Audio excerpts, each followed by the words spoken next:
আজি দিনৰ ভাগতো বৰপেটা যি ৩ নং বৰপেটা লোকসভা সমষ্টি আছে লোকসভা সমষ্টিত মুখ্যমন্ত্ৰীয়ে দুখনকৈ নিৰ্বাচনী প্ৰচাৰ চলাইছিল আৰু তাৰ পিছতে যি এতিয়াৰ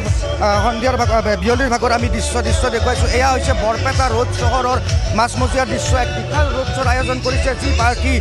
৩ নং বৰপেটা লোকসভা সমষ্টিৰ পাৰ্টি ফণীভূষণ চৌধুৰী হৈ এনেদৰে বিশাল ৰোড শ্ব'ৰ আয়োজন কৰিছে বৰপেটা ৰোড যি নগৰ মণ্ডল আছে বিজেপি নগৰ মণ্ডল বৰপেটা ৰোডে এক বিশাল ৰোড শ্ব'ৰ আয়োজন কৰিছে আৰু আমি দৃশ্যসমূহ পোনপটীয়াভাৱে দেখুৱাইছোঁ যথেষ্ট সংখ্যক লোকৰ সমাগম ঘটিছে যি কাৰ্যকৰ্তাসকল আছে বা ইয়াৰ স্থানীয় যি লোক আছে সকলো ওলাই আহিছে আহি ইয়াতে অংশগ্ৰহণ কৰিছে আৰু আনপিনে যদি চাব যায় আমি দেখুৱাইছোঁ যে ইয়াতে কেইবাগৰাকীও মিত্ৰজোঁটৰ মন্ত্ৰী বিধায়ক আছে আমি দেখিছোঁ মন্ত্ৰী পীযুষ হাজৰিকা উপস্থিত আছে মন্ত্ৰী ৰঞ্জিত দাস উপস্থিত আছে অসম গণ পৰিষদৰ সভাপতি অতুল বৰা ডাঙৰীয়া উপস্থিত আছে আমি তেওঁলোকৰ সৈতে মন্তব্য ল'বলৈ চেষ্টা কৰিম এই মুহূৰ্তত আমি পোনপটীয়াভাৱে দৃশ্যসমূহ দেখুৱাইছোঁ আৰু যদি সম্ভৱ হয় আমি কিছু মন্তব্য ল'বলৈ চেষ্টা কৰিম যিহেতু কেইবাগৰাকীও নেতা উপস্থিত আছে আমি মন্তব্য ল'বলৈ চেষ্টা কৰিম এই মুহূৰ্তত অসম গণ পৰিষদ দলৰ সভাপতিগৰাকী আছে অতুল বৰা ডাঙৰীয়া তেওঁৰ সৈতে আমি কিছু কথা পাতোঁ ৩ নং বৰপেটা লোকসভা সমষ্টিত ফণীভূষণ পাৰ্টীৰ যথেষ্ট সংখ্যক লোকৰ সমাগম হৈছে এক বিশাল ৰোড শ্ব' দিনৰ ভাগত মুখ্যমন্ত্ৰীৰ দুখনকৈ নিৰ্বাচনী প্ৰচাৰ চলাইছে কেনেকুৱা দেখিছে আপোনালোকে এটা সুকীয়া পৰিৱেশ ইয়াত এই বিশাল শোভাযাত্ৰা বৰপেটা ৰোডত দিনৰ ভাগত বজালি বেলেগ বাঁকা বেতবাৰী মাননীয় মুখ্যমন্ত্ৰী মহোদয় আহি গৈছে আমি বিজয়টোতো 100% নিশ্চিত তো আমি ভাবোঁ যে বিৰাট ব্যৱধানত বৃহৎ সংখ্যক ভোটত ফণীভূষণ চৌধুৰী ডাঙৰীয়া বৰপেটা সংসদীয় সমষ্টিৰ মাজত নিৰ্বাচিত হ'ব কোনো সন্দেহ নাই বিৰোধী আছে কেইবাগৰাকী বিৰোধী আছে ইয়াতে কি ভাবে বিৰোধী কি ফেক্টৰ নহ'ব বিৰোধীটো ইয়াত একপক্ষীয় বিৰোধী ক'ত তেওঁলোকে মাত্ৰ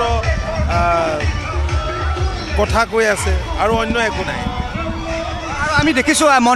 মন্ত্ৰী ৰঞ্জিত দাস ডাঙৰীয়া আছে তেওঁৰ পৰা মন্তব্য ল'বলৈ চেষ্টা কৰিম দাদা আপোনাৰ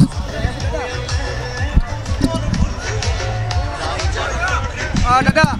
বৰপেটা লোকসভা সমষ্টিত যথেষ্ট সংখ্যক লোকৰ সমাগম হৈছে আৰু আজি যি বৰপেটা ৰোডৰ ৰোড শ্ব'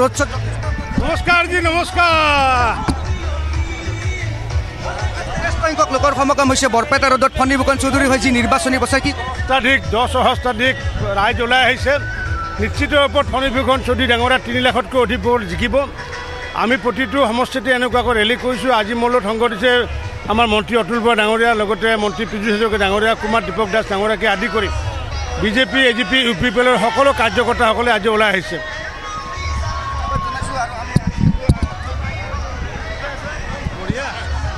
আৰু চাওক এনেদৰে বৰপেটা ৰোড চহৰৰ মাজমজিয়াত এনেদৰে আচলতে সকলো ওলাই আহিছে যি মিত্ৰজোঁটৰ পাৰ্টি ফণীভূষণ চৌধুৰী সকলোৱে আচলতে এনেদৰে নিৰ্বাচনী প্ৰচাৰ চলোৱা দেখা গৈছে আমি যিহেতু কেইবাগৰাকীও মন্ত্ৰী আছে আমি মন্তব্য ল'বলৈ চেষ্টা কৰিলোঁ এই মুহূৰ্তত আমি যদি সম্ভৱ হয় পীযুষ হাজৰিকা ডাঙৰীয়া আছে পীযুষ হাজৰিকা ডাঙৰীয়াৰ পৰা আমি কিছু মন্তব্য ল'বলৈ দৰ্শকসকলক পোনপটীয়াভাৱে ND20 ঘৰত দৰ্শকসকলক দেখুৱাই আছোঁ এটা কেনেকুৱা দেখিছে বৰপেটা ৰোডত ডেফিনেটলি আমি বহুত ভোটত লিড ল'ম অভাৰঅল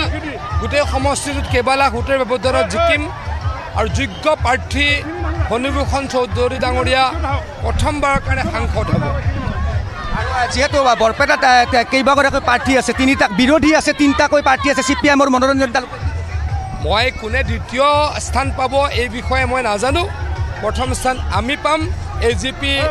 বিজেপি আৰু আমাৰ গণশক্তি আৰু UPPLৰ মিত্ৰজোঁটৰ প্ৰাৰ্থী ফণীভূষণ চৌধুৰী ডাঙৰীয়া ডেফিনেটলি জিকিব মই দেখুওৱা গৈছোঁ চাওক এনেদৰে সকলো আচলতে আজিৰ এই বিশাল ৰোড শ্ব' বৰপেটা ৰোড শ্ব'ৰ মাজমজিয়াত এই ৰোড শ্ব'ত এনেদৰে অংশগ্ৰহণ কৰা দেখা গৈছে আৰু আমি পোনপটীয়াভাৱে যিহেতু দৃশ্যসমূহ দেখুৱাই গৈছোঁ যিহেতু ফণীভূষণ চৌধুৰী বৰপেটা লোকসভাৰ প্ৰাৰ্থী মিত্ৰজোঁটৰ আৰু এনেদৰে আজি নিৰ্বাচনী প্ৰচাৰ চলোৱা দেখা গৈছে ৰোড শ্ব' অংশ লোৱা দেখা গৈছে কেইবাগৰাকী অসম চৰকাৰৰ মন্ত্ৰী বিধায়কে অংশগ্ৰহণ কৰিছে এই যদি দৃশ্যত আমি ভিডিঅ' জাৰ্নেলিষ্ট সঞ্জীৱে দেখুৱাব পোনপটীয়াভাৱে দেখিছে জ্যেষ্ঠ মন্ত্ৰী ৰঞ্জিত দাস আছে অসম গণ পৰিষদৰ অতুল বৰা ডাঙৰীয়া আছে মন্ত্ৰী পীযুষ হাজৰিকা ডাঙৰীয়া আছে সমান্তৰালভাৱে প্ৰাক্তন সাংসদ কুমাৰ দীপক দাস ডাঙৰীয়া আছে আৰু এই মুহূৰ্তত আচলতে যি পৰিৱেশ চাওক এনেদৰে কিন্তু ফণীভূষণ চৌধুৰীৰ যি আচলতে নিৰ্বাচনী প্ৰচাৰ তুংগত কৰি তুলিছে আৰু আজি যি বৰপেটা ৰোডৰ যি বৰপেটা ৰোড নগৰ মণ্ডল আছে বিজেপিৰ তেওঁলোকে এনেদৰে ইয়াতে ৰোড শ্ব' বাহিৰ কৰিছে আৰু যথেষ্ট সংখ্যক লোকৰ সমাগম ঘটিছে আমি পোনপটীয়াভাৱে দৃশ্যসমূহ দেখুৱাইছোঁ আৰু আমি মন্তব্য ল'বলৈ চেষ্টা কৰিম যিহেতু কাৰ্যকৰ্তাসকল আছে ইয়াৰে যথেষ্ট সংখ্যক লোক আছে বাইদেউ কি ক'ব যথেষ্ট সংখ্যক লোক ওলাই আহিছে ফণীভূষণ চৌধুৰীৰ হৈ নিৰ্বাচনী প্ৰচাৰ চলাবলৈ ৰোড শ্ব'ত অংশগ্ৰহণ কৰিছে কি ক'ব মই বিজেপি দলৰ পৰা আহিছোঁ মই নৰেন্দ্ৰ মোদীক ভাল পাওঁ ভোট দিম সেইকাৰণে আগবাঢ়ি আহিছোঁ কি হ'ব বুলি ভাবে বৰপেটাত কি হ'ব কেনেকুৱা দেখি বিজেপি হ'ব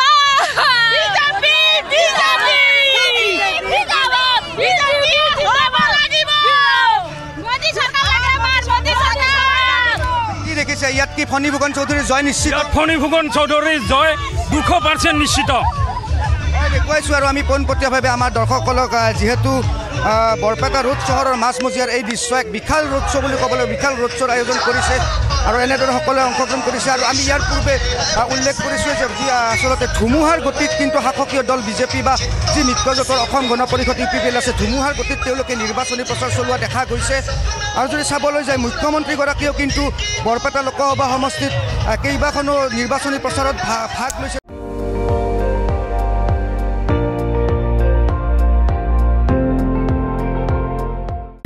আপুনি চাই আছে ND24 সৰ্বশ্ৰেষ্ঠ নহয় সৰ্বোত্তমৰ দৌৰ